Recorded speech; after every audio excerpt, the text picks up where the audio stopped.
Hello and welcome once again to Red Gaming Tech for your daily dose of your latest gaming news and myself, Amata. Today is the 17th of November and I'm here to give you some more news on the PS4 and a general update on the so-called blue light of death issue, as well as the HDMI problems which have been kind of been a thorn in the Sony side ever since the PS4 was released into the wild in the US. Now, a small percentage of failures for any console is to be expected, but there does seem to be two common issues: the blue light, or sometimes the blue pulse of death, and the previously mentioned HDMI issues. Now, if you look at the Amazon reviews for this, it seems to be pretty telling, but there have been a fair few people reporting problems, but naturally you are more likely to leave a review if there's something wrong than if everything's fine. Now, at the moment, there isn't a clear fix for the issues. The only surefire solution so far seems to be sending the affected PS4 back to Sony, or possibly even exchanging it back at the store you purchased it. But of course, PS4s at the moment are a little bit like gold dust if you didn't pre-order them, so it may be tough to get hold of one from a store to exchange it for. So it may be better off giving Sony a jingle and seeing what they say. Sony have given a couple of solutions, which include holding down the power button for 7 seconds and unplugging the PS4 and then plugging it back in and switching it back on. Other suggestions that include ensuring that the hard drive of the console is seated correctly inside the machine, along with those suggesting that the firmware of the TV is actually needing to be up to date. So if you're using a smart TV or something like that, then you need to make sure that it's fully up to date. Now, despite these solution offerings from Sony, there are a few who've managed to actually resolve the issue by following these steps thus far. And as I mentioned previously a couple of times now, a few people have been suffering issues with a HDMI port. Essentially, the console turns on fine and it should be working fine, but the TV is not receiving any signal from the console itself. And this seems to derive from having bent metal inside the HDMI port, as well as an issue of incompatibility with non-Sony HDMI cables.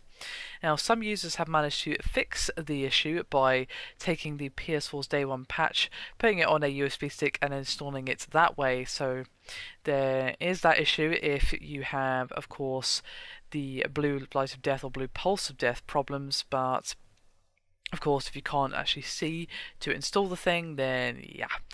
Well, at the bottom of the HDMI port though, as I was saying previously, the piece of metal is supposed to be straight and flush, but some users are reporting that theirs was bent at an upward angle. Now, that particular piece of metal can be bent down into position by using a pin, but the problem lays in the fact that the stray bit of metal inside the port also damages the HDMI wire that was plugged into it. Of course, it's possibly a user error, basically a person being so happy and excited to finally have their hands on a PS4 after their long wait, and they perhaps were a little bit too rough with the HDMI port. But I'd say it's still going to be a good idea for those of you who are going to be picking up your PS4s at a later date, or perhaps haven't received yours yet, so that when you do receive yours, just check the HDMI port beforehand and just be a little bit more careful. Now, the issues of cables seem to be that certain non-Sony HDMI cables refuse, for some mysterious, unbeknownst to humans reason, to work for the PS4. The cables were then tested on another device such as the Xbox 360 and will function perfectly fine, but if used on the PS4, they refuse to play ball. So there seems to be some lack of communication between certain HDMI cables that aren't Sony brand and, of course, the console itself. Now, the faulty percentage of damaged PS4's units reported by Sony, which is 0.54%, which is pretty low, but whether these numbers remain constant or the PlayStation 4 failure rate, will go higher is of course unknown right now. Now, for those PlayStation 4 owners whose system glows blue but doesn't show white, it's pretty unclear now what the fix actually is, other than calling Sony. Remember, the blue light of death has been named this because of the Microsoft and Xbox 360 failure rate. It turned out that the eventual failure rate of the X360 turned out to be 56%. So let's hope we don't have another repeat of that. So at the moment it seems pretty unclear as to what's causing the issues for this small percentage of people. Now 0.4% is not exactly what I call high, but given the amount of people playing consoles, or playing the console, excuse me, that does equal, unfortunately, a fair few people who may have received a dud console. Now, if you take the care to check the HDMI ports, you may be able to avoid that issue, but of course, if you have the so-called blue light of death, there's not really much you can do, unfortunately, other than trying Sony's suggestions, which, as I said, have only worked for a couple of people. Most people have not found them particularly helpful.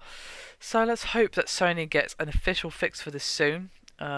As I said previously, these kind of problems are to be expected with any console launch, but let's just hope the failure rate does not go higher. I don't think anyone wants to see a repeat of the last generation with lots of people experiencing problems with their brand new console. As well, every Xbox 360 owner I know, apart from maybe one, suffered that problem, including myself, and it was very frustrating.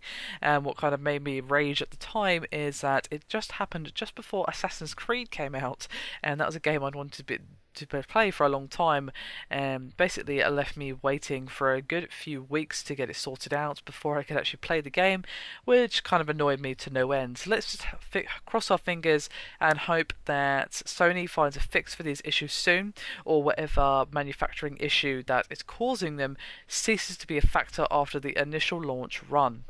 So there you have it, just sort of a recap and update on what's going on with the defective consoles for the PS4. But yeah, that is me done for this video. Hope you've enjoyed it. Thank you very much for watching, and I'll see you next time.